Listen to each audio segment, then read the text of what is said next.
Cricket খেলা নিয়ে বন্ধুদের সাথে ঝগড়া, এর জেরে পিটিয়ে হত্যা করে মরদেহ ফেলে দেওয়া হয় নদীতে। নিখোঁজের একদিন পর রাহাত নামে ওই কিশোরের মরদেহ উদ্ধার করেছে পুলিশ। ঘটনাটি ঘটেছে চট্টগ্রামের চাঁদগাঁও হামিদচর এলাকায়। হত্যায় জড়িত থাকার অভিযোগে নিহতের বন্ধু 4 কিশোরকে আটক করা হয়েছে।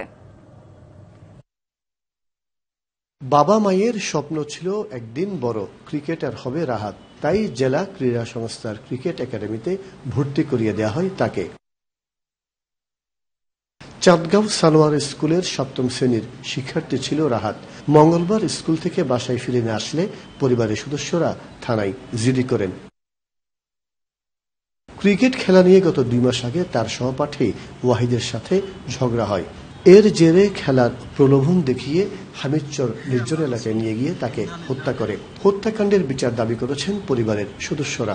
বাড়াবাড়ি যে সময় বাড়ছিল মাথার উপর রাখি দিয়েছে একটা টেনশন, মানুষকে কিভাবে মারবে আজকে 2 মাস 3 মাস ধরে সুযোগটা পাই নাই। পরীক্ষা দেওয়ার পরে ওই ছেলে আমার বাচ্চারা মনে বলছে পরীক্ষা তো শেষ গেছে, এখন আজ ক্লাস করতে হবে না, তারপর আমরা জায়গা খেলবো। আমার ছেলে ক্রিকেট খেলার লাগে পাগল। আমরা যাদেরকে সন্দেহ করছিলাম ওনাদেরকে বাহা থেকে অ্যারেস্ট করা হয়েছে পুলিশের মাধ্যমে। তারপর ওনারা তথ্য দিচ্ছে যে ওনারা ওই জায়গায় হামিদচর বেরিবাদ সাগর পারে ওনাকে ওখানে মেরে নদীতে ভাসিয়ে দিয়েছে।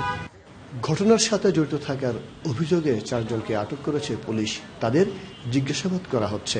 সকালবেলা আমরা ডুবুরি দল সহ এই যে নদীর পাড়ে, যে কর্ণফুলী নদীর পাড়ে গিয়ে আমরা তখন তার লাশ পাওয়া যায়, সে ভাসমান লাশ পাওয়া যায় এবং ডুবুরি দলের মাধ্যমে আমরা লাশটাকে ওখান থেকে উদ্ধার করে তার বাবা মাকে থেকে সংবাদ দিলে তারা এসে এটা তার ছেলের লাশ বলে এটা শনাক্ত করে।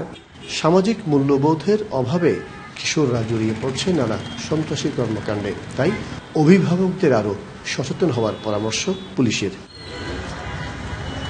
মাসুদুল হক, ডিবিসি নিউজ, চট্টগ্রাম।